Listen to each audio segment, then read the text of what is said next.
You live close to the site. What's local sentiment like in terms of whether or not this mine should go ahead? Yeah, I spoke to GBNews last September about it with Bradley, and it's very much the same now. You know, you walk down Whitehaven High Street, a good 95% of locals on both sides of the political spectrum really see the great benefits of having this mine on our doorstep. You know, Whitehaven is one of the most deprived postcodes in the country, and we are crying out for £160 million worth of private investment. And I think the key there is this is private investment. And as I said, Whitehaven is a very deprived area. We rely heavily on the local nuclear industry, which is being decommissioned. So we certainly need this, and the demand is still there for coking coal. So absolutely, the local sentiment is very much pro-mine. Yes, we have a few who are very fixated on the current climate crisis, which cannot be denied. But for most of us, the economic benefits far outweigh the 0.1% it will contribute to our global emissions, the UK's global emissions, that is. We've almost entirely removed coal usage, Chris Riches, from our electricity generation, as I mentioned at the top of the show. China's using 420 times more coal than we are, and yet we're polluting into the same atmosphere. Isn't there a case here for a little bit of a reprieve, particularly in light of this Russian invasion of Ukraine?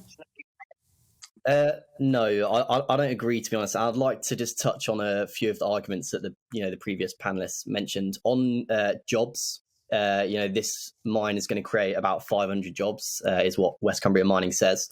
A recent report came out last year or the year before, I think, that said that Cumbria has the opportunity to have 9,000 green jobs if the investment is put in the right place. Another thing on there is the Climate Change Committee, so the government's own advisory body, said that it is, this is a quote here, it's desirable and achievable to phase out coal in steel production by 2035. And this mine is predicted to last until 2049. So what we're actually doing, if this mine was to open, is to put people in insecure jobs when coal is going to become obsolete within the next 15 years. The right thing to do here is to start investing in those green jobs that actually have a future. And on the coal dependency question, this is just a complete lie made up by West Cumbria Mining. Over 90% of this coal is going to be exported due to the high sulfur content. It's going to be exported to countries with lower environmental regulations, which is going to be even worse for the planet. The recent IPCC report said that we're on track for over 3 degrees of global warming.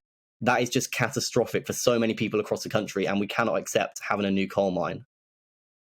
David, what do you make of those arguments? I mean, Chris has, he studied this closely. You may disagree with some of his interpretations. What would you say to him when he says that Whitehaven can't have this coal mine? The environmentalists seem to pick up on sulfur content. Sulfur content's never been a problem with Whitehaven coal. They just blend it to suit whatever they're doing. That's just a red herring that they throw in.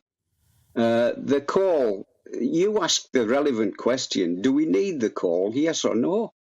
And if we do need the coal, why bring it from somewhere else when we've got millions of tons of it beneath our feet in Whitehaven?